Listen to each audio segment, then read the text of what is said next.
انہوں نے بریگیڈیئر کے رینک پر ایک انفینٹری بریگیڈ کی قیادت کی۔ میجر جنرل کے رینک پر انہوں نے سیاچن کی ذمہ دار فورس کمانڈ ناردرن ایریاز کی کمان کی۔ اس کے علاوہ ملٹری انٹیلیجنس کی قیادت کرنے کا اعزاز بھی جنرل سید عاصم منیر کو حاصل ہے۔ لیفٹیننٹ جنرل کے رینک پر انہوں نے ISI کی کمان اور گجرانوالہ میں تعینات 30 کور کی قیادت بھی کی۔ آرمی چیف کے رینک پر پروموٹ ہونے سے قبل جنرل سید عاصم منیر GHQ میں کوارٹر ماسٹر جنرل کے طور پر فرائض سر انجام دے رہے تھے۔ پیشہ ور فوجی اور بااصول افسر کے طور پر جانے جانے والے army chief general Syed Asim Munir نے عسکری کیریئر میں سعودی عرب میں تعینات پاکستانی دستے کی قیادت بھی کی۔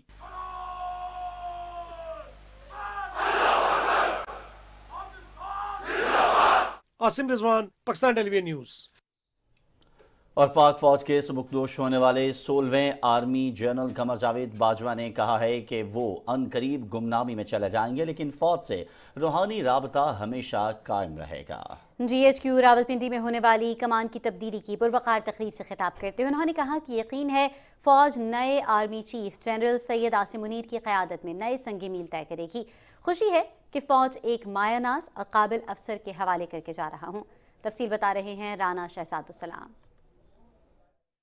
GHQ راولپنڈی کے آرمی ہاکی اسٹیڈیم میں پاک فوج کی کمان کی تبدیلی کی پروقار تقریب سے خطاب کرتے ہوئے سبکدوش ہونے والے army chief general Qamar Javed Bajwa نے کہا ہے کہ اللہ تعالیٰ کا شکر ہے کہ مجھے اس بہادر اور عظیم فوج میں نوکری کا موقع ملا اور اس کی کمان کی جو اعزاز کی بات ہے۔ اس 6 سالہ دور میں لائن آف کنٹرول پر ایسکلیشن ہو یا ملک کے مختلف علاقوں میں دہشت گردی، لا اینڈ آرڈر کی چیلنجز ہوں یا قدرتی آفات کا مقابلہ، اس فوج نے ہمیشہ میری آواز پر لبیک کہا اور جہاں میں نے ان سے پسینہ مانگا انہوں نے مجھے خون دیا۔ انہی قربانی کی وجہ سے پاکستان آج امن کا گہوارہ ہے۔ جنرل قمر جاوید باجوہ نے نئے army chief general Syed Asim Munir کو مبارکباد دیتے ہوئے کہا کہ جنرل سید عاصم منیر سے میری رفاقت 24 سال پرانی ہے۔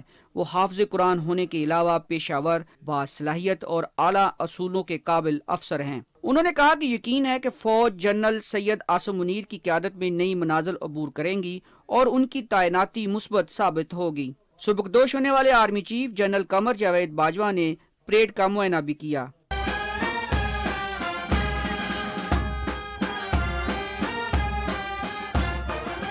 پریڈ نے مارچ پاسٹ کرتے ہوئے جنرل قمر جاوید باجوہ کو سلامی پیش کی۔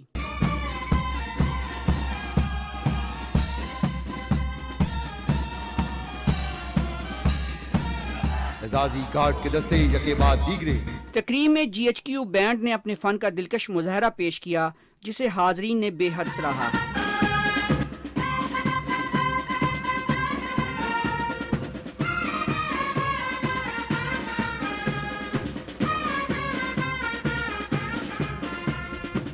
سبکدوش ہونے والے army chief general Qamar Javed Bajwa اور نئے army chief general Syed Asim Munir نے یادگار شہداء پر حاضری بھی دی، پھول چڑھائے اور فاتحہ خوانی کی۔ رانا شہزاد السلام، پاکستان ٹیلی ویژن نیوز، راولپنڈی۔ پاکستان کو ایشین انفراسٹرکچر ڈیولپمنٹ بینک سے $50 کروڑ موصول ہو گئے۔ وزیر خزانہ اسحاق ڈار نے اپنے ٹویٹ میں کہا ہے کہ ایشین انفراسٹرکچر انویسٹمنٹ بینک نے اپنے بورڈ کی منظوری سے رقم پروگرام فائننسنگ کے طور پر اسٹیٹ بینک آف پاکستان کو منتقل کر دی ہے۔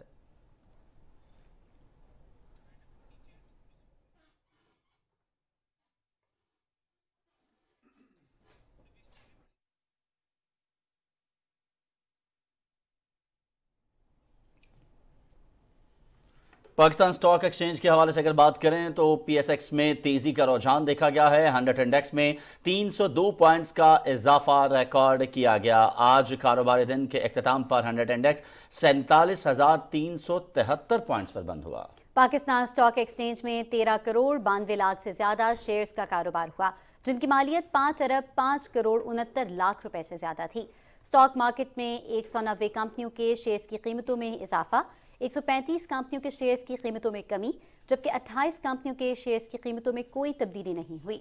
دوسری جانب انٹر بینک میں ڈالر کی قیمت میں کوئی تبدیلی نہیں ہوئی اور ڈالر نے 223 روپے 95 پیسے کی سطح کو برقرار رکھا۔ اوپن مارکیٹ میں ڈالر کی قیمت خرید 228 روپے 7 پیسے، جبکہ قیمت فروخت 230 روپے